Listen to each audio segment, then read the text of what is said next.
ഇന്ന് നമ്മൾ ഒരു ചിക്കൻ കറി ആയിട്ടാണ് നമ്മൾ ചെയ്യാൻ വേണ്ടിയിട്ട് പോകുന്നത്. അപ്പോൾ ഇത് നമ്മൾ ഉണ്ടാക്കുന്നത് നമ്മൾ റെസ്റ്റോറൻറ്റിലേക്ക് പോയിട്ട് നമ്മൾ ചിക്കൻ കറി കഴിക്കുമ്പോൾ ആ ചിക്കൻ കറിക്ക് ഒരു പ്രത്യേക ഒരു ടേസ്റ്റ് ആയിരിക്കും. അതിന് ഒരുപാട് ഇങ്ങനെ ഗ്രേവി ഒന്നും ഉണ്ടാവില്ല, പക്ഷെ കുറച്ച് ഇങ്ങനെ തിക്കായിട്ടുള്ള ഒരു ഗ്രേവി ഉണ്ടാവും. ആ ഗ്രേവിക്ക് ആയിരുന്നാലും ഒരു പ്രത്യേക ഒരു ടേസ്റ്റും ഒരു പ്രത്യേക ഒരു ഫ്ലേവറൊക്കെ ഉണ്ടാവും. അപ്പോൾ അങ്ങനത്തെ ചിക്കൻ കറി ഉണ്ടാക്കുന്നത് ശരിക്കും റെഡിയാക്കിയിട്ട് എടുക്കാൻ വേണ്ടിയിട്ട് നല്ല എളുപ്പമാണ്. ബാച്ചിലേഴ്സിനൊക്കെ ആയിരുന്നാലും ഭയങ്കര സിമ്പിളായിട്ട് റെഡിയാക്കിയിട്ട് എടുക്കുക. ചോറിൻ്റെ കൂടെ, ചപ്പാത്തിയുടെ കൂടെ, പൊറോട്ടയുടെ കൂടെ, എന്തിൻ്റെ കൂടെ കഴിക്കാനാണെങ്കിലും നല്ല ടേസ്റ്റ് ആയിരിക്കും. പക്ഷെ നമ്മൾ സാധാരണ റെസ്റ്റോറൻറ്റിലേക്ക് പോയിട്ട് നമ്മൾ ഇതേപോലെ ഇങ്ങനത്തെ ചിക്കൻ കറിയൊക്കെ വാങ്ങുമ്പോൾ ഒന്നല്ലെങ്കിൽ നമ്മൾ നാനിൻ്റെ കൂടെ കഴിക്കും, അല്ലെങ്കിൽ നമ്മൾ പൊറോട്ടയുടെ കൂടെ കഴിക്കും, അല്ലെങ്കിൽ ആ ചപ്പാത്തിയുടെ കൂടെ, അല്ലെങ്കിൽ വൈറ്റ് റൈസിൻ്റെ കൂടെയൊക്കെയുള്ള കഴിക്കാറ്. അതിൻ്റെ കൂടെയൊക്കെ കഴിക്കാൻ വേണ്ടിയിട്ട് നല്ല ടേസ്റ്റ് ഉണ്ടാവും. അല്ലെങ്കിൽ നമ്മുടെ ചോറിൻ്റെ കൂടെ കഴിക്കാനാണെങ്കിലും നല്ല ടേസ്റ്റ് ആയിരിക്കും. പിന്നെ നമ്മൾ മിയാ കിച്ചണിൽ ലാസ്റ്റ് ചെയ്തിട്ടുണ്ടായിരുന്നു, വീക്കെൻഡ് വ്ളോഗ് ചെയ്തിട്ടുണ്ടായിരുന്നു. അത് ഞങ്ങളുടെ വീട്ടിൽ കഴിഞ്ഞ ശനിയാഴ്ച ഒരു ചെറിയൊരു പാർട്ടി ഉണ്ടായിരുന്നു. അപ്പോൾ ഞാനും നീനയും കൂടിയിട്ട് അതിലേക്ക് ഫുഡുകൾ ഉണ്ടാക്കുന്ന ഒരു വീഡിയോ ചെയ്തിട്ടുണ്ടായിരുന്നു. അതാണ് നമ്മൾ ലാസ്റ്റ് ചെയ്തത്. ഓക്കെ, അപ്പോൾ ഈ നമുക്കൊട്ട് സമയങ്ങളിൽ തന്നെ നമ്മുടെ ചിക്കൻ കറി നമുക്ക് റെഡിയാക്കാം. അപ്പോൾ ഞാനിവിടെ കുറച്ച് കറിയായിട്ട് ഉണ്ടാക്കുന്നത്, ഒരു 1/2 കിലോ ചിക്കൻ എടുത്തിട്ടാണ് ഉണ്ടാക്കുന്നത്. അപ്പോൾ നിങ്ങൾക്ക് കൂടുതൽ വേണമെന്ന് വെച്ചിട്ടുണ്ടെങ്കിൽ അല്ലാണ്ട് ഇതിൻ്റെ ഡബിൾ എടുത്താൽ മതിട്ടാ. എനിക്ക് കുറച്ച് വെച്ചിട്ടുണ്ടെന്ന് വെച്ചിട്ടുണ്ടെങ്കിൽ അത് എല്ലാവർക്കും നല്ല ഇഷ്ടമാവും. നമ്മൾ കുറേയൊക്കെ വെച്ചിട്ടുണ്ടെന്ന് വെച്ചിട്ടുണ്ടെങ്കിൽ ചിലപ്പോൾ നമ്മൾ ഫ്രിഡ്ജിൽ എടുത്ത് വെച്ച് പിന്നെ ചൂടാക്കി അങ്ങനെയൊക്കെ എടുക്കുമ്പോൾ ചിലപ്പോൾ 1-2 ഒരു നേരം കഴിച്ച് കഴിഞ്ഞ് പിന്നെ നേരം കഴിക്കുമ്പോൾ ചിലപ്പോൾ അത്രയ്ക്ക് ഇഷ്ടമുണ്ടാവില്ല. അപ്പോൾ ഞാൻ വളരെ കുറച്ചായിട്ടാണ് ഉണ്ടാക്കുന്നത്. ഇത് 1/2 കിലോ നമ്മൾ ഉണ്ടാക്കിയിട്ടുണ്ടെന്ന് വെച്ചിട്ടുണ്ടെങ്കിൽ ഒരു നേരത്തേക്ക് കഴിക്കാനുള്ളത് ഉണ്ടാവും. ഓക്കെ, അപ്പോൾ നമുക്കൊരു പാൻ വെച്ചിട്ട് ചൂടാക്കാം. അപ്പോൾ ഇതിലേക്ക് നമുക്ക് വേണ്ടത് എന്താണെന്ന് നോക്കിക്കേ, ഉണക്കമുളകും വേണം, കാഷ്നട്ടും വേണം. ഞാനിവിടെ വറുത്ത കാഷ്നട്ട്, റോസ്റ്റ് ചെയ്താണ് കാഷ്നട്ടാണ് എടുത്തേക്കുന്നത്. റോസ്റ്റ് ചെയ്ത കാഷ്നട്ട് വേണ്ട കേട്ടോ, സാധാരണ കാഷ്നട്ട് മതി. പക്ഷേ എൻ്റെ അടുത്ത് റോസ്റ്റ് ചെയ്തതുള്ളൂ, അപ്പോൾ അതുകൊണ്ടാണ് അത് എടുത്തേക്കുന്നത്. അപ്പോൾ ഞാനൊരു 14 കാഷ്നട്ട് എടുത്തിട്ടുണ്ട്. പിന്നെ ഉണക്കമുളക് നിങ്ങളുടെ എരിവിനനുസരിച്ചിട്ട് എടുക്കുക. അപ്പോൾ ഞാനിവിടെ ഒരു 8 ഉണക്കമുളക് എടുത്തിട്ടുണ്ട്. അപ്പോൾ എരിവ് കൂടുതൽ വേണമെന്ന് വെച്ചിട്ടുണ്ടെങ്കിൽ അതനുസരിച്ചിട്ട് കൂടുതൽ എടുക്കുക. പിന്നെ നിങ്ങൾ എടുക്കണ ഉണക്കമുളകിന് എരിവുണ്ടെന്ന് വെച്ചിട്ടുണ്ടെങ്കിൽ അതനുസരിച്ചിട്ട് കുറച്ചെടുത്താൽ മതി കേട്ടോ. അപ്പോൾ നമുക്കിത് രണ്ടും കൂട്ടിയിട്ട് ഫസ്റ്റ് നമുക്കൊന്ന് ചൂടാക്കിയിട്ട് മിക്സിയിൽ ഇട്ടിട്ടൊന്ന് പൊടിച്ചിട്ടെടുക്കാം. അപ്പോൾ നമുക്ക് ഉണക്കമുളക് ചേർക്കാം.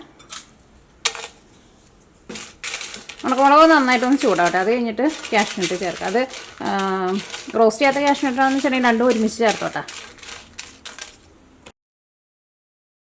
അപ്പോൾ നിങ്ങൾക്ക് ഇതിലേക്ക് ഇപ്പം കശുവണ്ടിക്ക് പകരം ബദാം വേണമെന്ന് വെച്ചിട്ടുണ്ടെങ്കിൽ ബദാം ചേർക്കട്ടെ. ബദാം ചേർത്താലും നല്ല ടേസ്റ്റ് ഉണ്ടാവും. കാരണം ഞാൻ ആദ്യം വിചാരിച്ചിട്ടുണ്ടായിരുന്നത് ബദാം ചേർത്തിട്ടുണ്ടെങ്കിൽ അത്രയ്ക്ക് ടേസ്റ്റ് ഉണ്ടാവില്ല, കശുവണ്ടിക്ക് ആയിരിക്കും നല്ല ടേസ്റ്റ് ഉണ്ടാവും. പക്ഷേ ബദാം ചേർത്താലും നല്ല ടേസ്റ്റ് തന്നെയാണ്. അപ്പോൾ ബദാം ആണെങ്കിലും ഈ സെയിം അളവിൽ തന്നെ എടുത്താൽ മതി കേട്ടോ. അപ്പോൾ ഇനി ഇത് നമുക്ക് മിക്സിയുടെ ചെറിയ ജാറിലേക്ക് ഇടാം. എന്നിട്ട് ഒന്ന് പൊടിച്ചിട്ടെടുക്കാം. അപ്പോൾ നമ്മൾ പൊടിച്ചെടുത്തിട്ട് നല്ല ചൂടായിട്ടാണല്ലോ ഇരിക്കുന്നത്. അപ്പോൾ അതുകൊണ്ട് തന്നെ ജസ്റ്റ് ഒന്ന് കറക്കിയാൽ മതി. നല്ല പപ്പടം പോലെ പൊടിഞ്ഞിട്ടും ഇതിൻ്റെ ഉള്ളിൽ പപ്പടം പോലെയൊക്കെ പൊടിഞ്ഞു. പക്ഷെ ഒരെണ്ണം നോക്കി ഇതിൻ്റെ ഉള്ളിൽ കയറിയിരിക്കുന്നു. ഓക്കെ, ഞാനൊന്നും കൂടി കറക്കിക്കൊണ്ടിട്ട് ഇതാ. ഇപ്പം കാഷ്യും പിന്നെ ഉണക്കമുളകും കൂടിയിട്ട് നമ്മൾ പൊടിച്ചെടുത്തിട്ടുണ്ട്. നമ്മളിതിലേക്ക് ചേർക്കുന്നത് ഇതാ ഒരു തക്കാളി എടുത്തിട്ടുണ്ട്. ഒരു അത്യാവശ്യം നല്ല വലിയൊരു തക്കാളി കേട്ടോ. അപ്പോൾ നിങ്ങൾ ചെറിയ തക്കാളി എന്ന് വെച്ചിട്ടുണ്ടെങ്കിൽ ഒരു 2 തക്കാളി അല്ലെങ്കിൽ ഒരു 1.5 തക്കാളി എടുത്തോ. ഈ തക്കാളി നമുക്ക് ഇതിൻ്റെ കൂടെ നമുക്കൊന്ന് അരച്ചിട്ടിടുക. അപ്പോൾ ഇത് കുറച്ച് ചെറിയ ചാറാണല്ലോ. അപ്പോൾ ഞാൻ ഇതിനകത്ത് ഇട്ടിട്ടുണ്ടെങ്കിൽ ചിലപ്പോൾ ഇതിൻ്റെ ഈ അടപ്പിന് അത്രയ്ക്കാണ്ട് മുറുക്കില്ല. അപ്പോൾ ഞാൻ വേറെ ജാറിലിട്ട് അരച്ചിട്ടെടുക്കട്ടെ. അപ്പോൾ നിങ്ങൾ എടുക്കുമ്പോൾ ഇത് ഇതിൻ്റെ കൂടെ തന്നെ അരച്ചെടുത്താൽ മതി കേട്ടോ. ഓക്കെ, നമ്മൾ തക്കാളി നമ്മൾ അരച്ചെടുത്തിട്ടുണ്ട്. ഞാൻ എന്താ ചെയ്യാന്ന് വെച്ചാൽ ഈ തക്കാളി ഇതിൻ്റെ കൂടെ ഇട്ടിട്ട് ഒന്നുകൂടി ഒന്ന് അരച്ചിട്ടെടുക്കട്ടെ. അതായത് രണ്ടും കൂടിയിട്ടൊന്ന് മിക്സായിട്ട് വരണം. ഇതേപോലെ 2 ജാറൊന്നും എടുക്കാൻ നിൽക്കണം കേട്ടോ. നിങ്ങളിൽ അരയ്ക്കുന്നത് കുറച്ചുകൂടി വലുതാണെന്ന് വെച്ചിട്ടുണ്ടെങ്കിൽ 3 ഒരുമിച്ച് ചെയ്താൽ മതി. അപ്പോൾ നമ്മൾ തക്കാളിയും കൂടിയിട്ട് ചേർത്തിട്ട് ഇതാ നല്ല പേസ്റ്റ് പോലെ നമ്മൾ അരച്ചെടുത്തിട്ടുണ്ട്. അപ്പോൾ നമ്മൾ ചിക്കൻ കറി റെഡിയാക്കാൻ വേണ്ടിയിട്ട് പോവാണ്. അപ്പോൾ അതിന് വേണ്ടിയിട്ട് നമുക്കൊരു പാൻ വെച്ചിട്ട് ചൂടാക്കാം. അപ്പോൾ പാൻ നന്നായിട്ട് ചൂടായിട്ടുണ്ട്. ഇതിലേക്ക് നമുക്ക് ആവശ്യത്തിന് ഓയിൽ ചേർക്കാം. നമ്മളിനി ചേർക്കേണ്ടത് ഇതാ സവോള നല്ല പൊടിയായിട്ട് കട്ട് ചെയ്തിട്ട് എടുക്കണുണ്ട്. അത് പ്രത്യേകം ശ്രദ്ധിക്കുക, കാരണം സവോള നന്നായിട്ട് മുരിഞ്ഞ് വരണം. അപ്പോൾ ഞാനിവിടെ ഒരു 1.5 സവോള എടുത്തിട്ടുണ്ട്. പിന്നെ അതേപോലെ തന്നെ ഒരു 2 table spoon ginger garlic paste. പിന്നെ നമ്മൾ സാധാരണ കറിയിലേക്കൊക്കെ ചേർക്കണ മസാലപ്പൊടികൾ, അത്രയ്ക്ക് സാധനങ്ങൾ മാത്രമേ ആവശ്യമുള്ളൂ കേട്ടോ. ഓയിൽ നന്നായിട്ട് ചൂടായിട്ടുണ്ട്. സവോള ചേർക്കട്ടെ.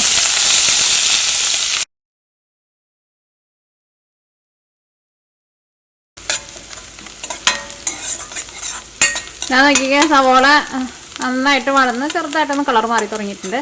ഒന്നും കൂടി ഒന്ന് മൊരിയട്ടെ കേട്ടോ. അപ്പോൾ നമ്മുടെ സവോള നന്നായിട്ട് മൊരിഞ്ഞിട്ടുണ്ട്. ഇനി നമുക്ക് ഇതിലേക്ക് ജിഞ്ചർ ഗാർലിക് പേസ്റ്റ് ചേർക്കാം. 2 ടേബിൾ സ്പൂൺ കേട്ടോ.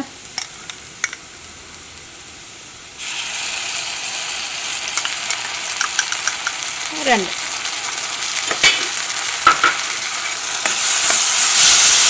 ഈ ജിഞ്ചർ ഗാർലിക് പേസ്റ്റിൻ്റെ ഒരു പച്ച ടേസ്റ്റും മാറണം കേട്ടോ.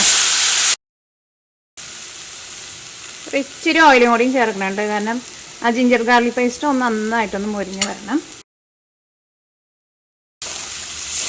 അപ്പോൾ ജിഞ്ചർ ഗാർലിക് പേസ്റ്റ് ഇതിലേക്ക് ഒരു 1/2 ടേബിൾ സ്പൂൺ മഞ്ഞൾപ്പൊടി ചേർക്കാം. ഒരു 1/2 ടേബിൾ സ്പൂണിൻ്റെ അടുത്താണ് മഞ്ഞൾപ്പൊടി ചേർത്തത്. ഒരു ഏകദേശം അളവിൽ ചേർത്തതാണ്. ഞാൻ സാധാരണ കറികളൊക്കെ ഉണ്ടാക്കും മഞ്ഞൾപ്പൊടി കുറച്ച് കൂടുതൽ ചേർക്കാറുണ്ട്. ഞാൻ നന്നായിട്ട് മൊരിക്കുക. അപ്പോൾ എനിക്ക് ആ മഞ്ഞളിൻ്റെ പച്ച ടേസ്റ്റ് എനിക്ക് തോന്നാറില്ല. നിങ്ങൾക്ക് മഞ്ഞൾപ്പൊടി അത്രയ്ക്ക് വേണ്ടെന്ന് വെച്ചിട്ടുണ്ടെങ്കിൽ നിങ്ങൾ അതനുസരിച്ചിട്ട് കുറച്ച് കുറവ് ചേർത്തോ. അപ്പോൾ മഞ്ഞൾപ്പൊടിയും ഞാൻ കിടന്നിട്ട് നന്നായിട്ട് മൊരിഞ്ഞിട്ടുണ്ട്. ഇതിലേക്ക് നമുക്ക് മല്ലിപ്പൊടി ചേർക്കാം. മുളക് പൊടി ചേർക്കേണ്ട ആവശ്യമില്ല. മുളക് ഓൾറെഡി നമ്മൾ അരച്ച് വെച്ചിട്ടുണ്ടല്ലോ. തീ കുറച്ച് വയ്ക്കണം. മല്ലിപ്പൊടി ഞാൻ ഇതിലേക്ക് 3/4 ടേബിൾ സ്പൂണാണ് ചേർക്കുന്നത്. അത് നമ്മൾ 1/2 കിലോ ചിക്കനല്ലേ എടുത്തിട്ടുള്ളൂ. അത്രയ്ക്ക് മതി. ഈ ചെറിയ തീയിലിട്ടിട്ട് നമ്മുടെ മല്ലിപ്പൊടി നന്നായിട്ടൊന്ന് മൊരിഞ്ഞ് വരട്ടെ. എല്ലാ മസാലപ്പൊടികളും മൊരിച്ചിട്ട് എടുക്കുമ്പോൾ ചെറിയ തീയിലിട്ടിട്ട് മൊരിച്ചിട്ട് ഇടുക. അപ്പോൾ നമ്മുടെ മല്ലിപ്പൊടിയും നന്നായിട്ട് മൊരിഞ്ഞിട്ടുണ്ട്. ഇനി ഇതിലേക്ക് നമ്മൾ 1/2 കിലോ ചിക്കൻ ചേർക്കാൻ വേണ്ടിയിട്ട് പോകണേ. ചിക്കൻ ഞാൻ കുറച്ച് ചെറിയ പീസായിട്ട് കട്ട് ചെയ്യണം കേട്ടോ. ഇനി നമുക്ക് ഇതിലേക്ക് ആവശ്യത്തിന് ഉപ്പ് ചേർക്കാം. തീ ഒന്ന് കുറച്ച് വെച്ചോ.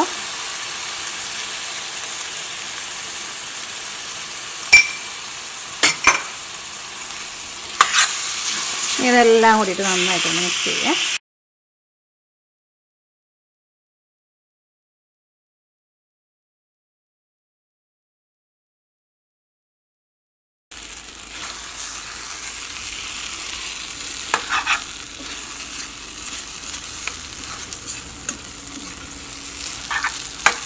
അപ്പോൾ അത് മസാലയൊക്കെ നന്നായിട്ട് മിക്സ് ആയിട്ടുണ്ട്.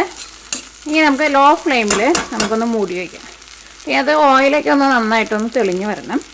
തീ ഒട്ടും കൂട്ടി വയ്ക്കരുത്, പ്രത്യേകം ശ്രദ്ധിക്കുക. കാരണം തീ അങ്ങനെ കൂട്ടി വെച്ചിട്ടുണ്ടെന്ന് വെച്ചിട്ടുണ്ടെങ്കിൽ ഇതിലേക്ക് നമ്മൾ കാഷ്യൂൻ്റെ പേസ്റ്റൊക്കെ ചേർത്തിട്ടുണ്ടല്ലോ, പെട്ടെന്ന് അടി പിടിക്കൂട്ടോ. അപ്പോൾ ഞാൻ എന്തോരം തീ കുറച്ച് വയ്ക്കാമോ അത്രയ്ക്ക് തീ കുറച്ചിട്ട് വയ്ക്കാം. അപ്പോൾ നമ്മുടെ ചിക്കനായിരുന്നാലും ഒന്ന് ചെറുതായിട്ടൊന്ന് മുരിഞ്ഞ് അതിനകത്ത് ഓയിലൊക്കെ ഒന്ന് തെളിഞ്ഞ് നമ്മുടെ അരപ്പൊക്കെ ആയിരുന്നാലും ഒന്ന് മുരിഞ്ഞ് റെഡിയായിട്ട് വരണം. അത് കഴിഞ്ഞിട്ട് നമുക്ക് ഇതിലേക്ക് കുറച്ച് വെള്ളം കൂടിയും ചേർക്കണം. അപ്പം ഞാൻ മൂടി വെച്ചിട്ട് ഒരു 5 മിനിറ്റ് ആയിട്ടുണ്ട്. അപ്പോൾ ഇതിനകത്ത് ചെറുതായിട്ട് ഓയിലൊക്കെ ഒന്ന് തെളിഞ്ഞ് വന്ന് തുടങ്ങിയിട്ടുണ്ട്. തീ കൂട്ടി വയ്ക്കരുത് കേട്ടോ. തീ കൂട്ടി വെച്ചിട്ടുണ്ടെങ്കിൽ അടി പിടിച്ചിട്ടുണ്ടെങ്കിൽ പിന്നെ അതിൻ്റെ ഒരു കൈപ്രസൊക്കെ വരും. പിന്നെ ആകെ കറി നാശമായി കൂട്ടാം. ഞാൻ ഇതിലേക്ക് നമ്മൾ ഈ കാഷ്നട്ടിൻ്റെ പേസ്റ്റ് ചേർക്കണതുകൊണ്ട് തന്നെ പെട്ടെന്ന് അടി പിടിക്കും. ഒന്നും കൂടി ഒന്ന് മൂടി വയ്ക്കട്ടെ. ഒന്നും കൂടി ഇതിനകത്ത് ഓയിലൊക്കെ ഒന്ന് തെളിഞ്ഞ് വരണം.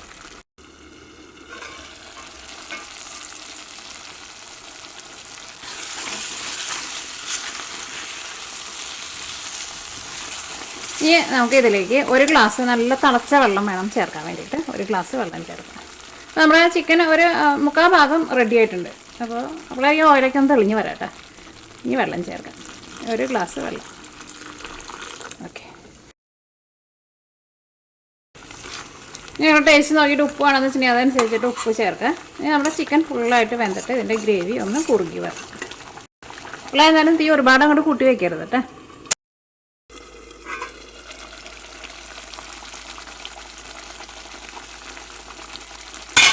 അപ്പോൾ നോക്കിക്കേ, ഇതിനകത്ത് ഈ കറിയുടെ ഈ ഗ്രേവിക്ക് ഒന്ന് തിക്കായിട്ട് നോക്കിക്കേ, നല്ല കൊഴുപ്പോട് കൂടിയിട്ട് നല്ല തിക്കായിട്ട് വന്നിട്ടുണ്ട്.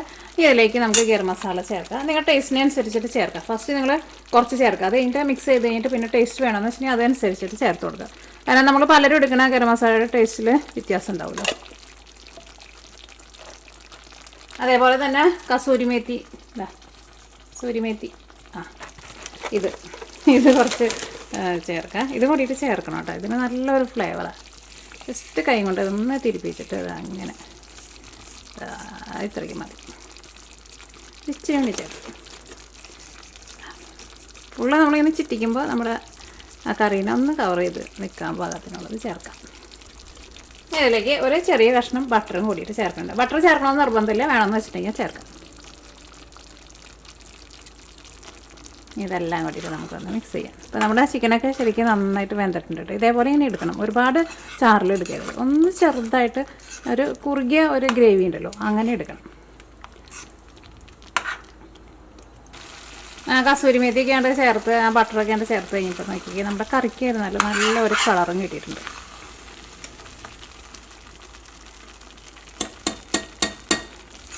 അങ്ങനെ നമുക്കൊരു ലോ ഫ്ലെയിമിൽ ഒരു 7-8 മിനിറ്റും കൂടി മൂടി വയ്ക്കാം. ഈ കറി വയ്ക്കുമ്പോൾ എപ്പോഴും നമ്മൾ ചെറിയ തീയിലിട്ടിട്ട് വയ്ക്കണം. തീ കൂട്ടി വെച്ചിട്ടുണ്ടെങ്കിൽ പണി കിട്ടും. അപ്പോൾ അങ്ങനെ നമ്മുടെ ചിക്കൻ കറി ലാസ്റ്റ് സ്റ്റേജ് എത്തിയിട്ടുണ്ട്. അപ്പോൾ നമ്മൾ ഗരം മസാലയൊക്കെ ചേർത്ത് കഴിഞ്ഞിട്ട് ഒരു 7-8 മിനിറ്റ് തീ നന്നായിട്ട് കുറച്ചിട്ട് മൂടി വെക്കണം കേട്ടോ. ഈ കറി നമ്മൾ എപ്പോഴും ഉണ്ടാക്കുമ്പോൾ ഒരുപാട് തീയിൽ വെച്ചിട്ട് റെഡിയാക്കരുത്, കറി അടിയിൽ പിടി. പിന്നെ വേറൊരു കാര്യം പറയാനുള്ളത്, ഇപ്പോൾ നിങ്ങൾ കുറച്ച് പേര് എൻ്റെ അടുത്ത് പറയുന്നത് തക്കാളി ഇല്ലാത്ത റെസിപ്പികൾ ചെയ്യാൻ വേണ്ടിയിട്ട്. തക്കാളിക്ക് ഭയങ്കര വിലയെന്ന് പറഞ്ഞ് ഇവിടെയും തക്കാളിക്ക് വില കൂടിയിട്ടുണ്ട് കേട്ടോ. അപ്പോൾ നിങ്ങളുടെ അടുത്ത് തക്കാളി ഇല്ലാന്ന് വെച്ചിട്ടുണ്ടെങ്കിൽ നിങ്ങൾക്ക് വന്നിറങ്ങിയ ടൊമാറ്റോ കെച്ചപ്പ് ചേർക്കുക, ഒരു 2 ടേബിൾ സ്പൂൺ ടൊമാറ്റോ കെച്ചപ്പ് ചേർക്കുക. അല്ലെങ്കിൽ ടൊമാറ്റോ പ്യൂരി ഉണ്ടല്ലോ അത് വേണമെന്ന് വെച്ചിട്ടുണ്ടെങ്കിൽ അത് ചേർക്കുക. അങ്ങനെ ചേർത്തുണ്ടാക്കിയാലും നല്ല ടേസ്റ്റ് ഉണ്ടാവും കേട്ടോ. 7 മിനിറ്റ് മൂടി വെച്ചിട്ടുണ്ടായിരുന്നു കേട്ടോ. നോക്കിക്കേ,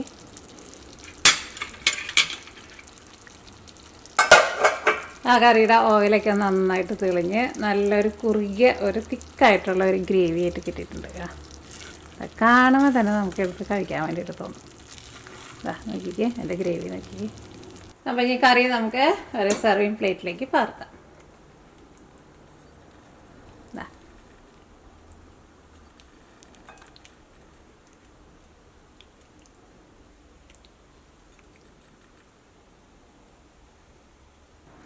അപ്പോൾ അങ്ങനെ നമ്മുടെ സിമ്പിളായിട്ടുള്ള നമ്മുടെ റെസ്റ്റോറൻറ്റ് സ്റ്റൈലിലുള്ള ചിക്കൻ കറി റെഡി ആയിട്ടുണ്ട്. റെഡിയാക്കിയിട്ട് എടുക്കാൻ വേണ്ടിയിട്ട് നല്ല എളുപ്പമല്ലേ, പ്രത്യേകിച്ച് വലിയ പണികളൊന്നുമില്ല, ഭയങ്കര സിമ്പിളായിട്ട് തന്നെ റെഡിയാക്കിയിട്ട് എടുക്കുക. അടിപൊളി കറി കേട്ടോ. അപ്പോൾ നിങ്ങൾ ട്രൈ ചെയ്ത് നോക്കണം കേട്ടോ. ട്രൈ ചെയ്ത് നോക്കിയിട്ട് ഫീഡ്ബാക്ക് പറയാൻ വേണ്ടിയിട്ട് മറക്കരുത്. പിന്നെ ഞാൻ പറഞ്ഞ പോലെ തക്കാളി ഇല്ലാന്ന് വെച്ചിട്ടുണ്ടെങ്കിൽ ടൊമാറ്റോ കെച്ചപ്പോ ടൊമാറ്റോ പ്യൂരി ചേർത്തിട്ട് റെഡിയാക്കിയിട്ട് എടുക്കുക. അങ്ങനെ ഉണ്ടാക്കിയാലും നല്ല ടേസ്റ്റ് ഉണ്ടാവും. നല്ല മണമല്ല, കസൂരി മേത്തിയും കൂടിയിട്ട് ചേർക്കണം കേട്ടോ. അപ്പോളാ ഒരു നല്ലൊരു നമ്മൾ റെസ്റ്റോറൻറ്റ് ചെന്ന് കഴിയുമ്പോൾ ഒരു മണം ഉണ്ടാവില്ലേ, എന്നിട്ടൊരു മണം കിട്ടാം.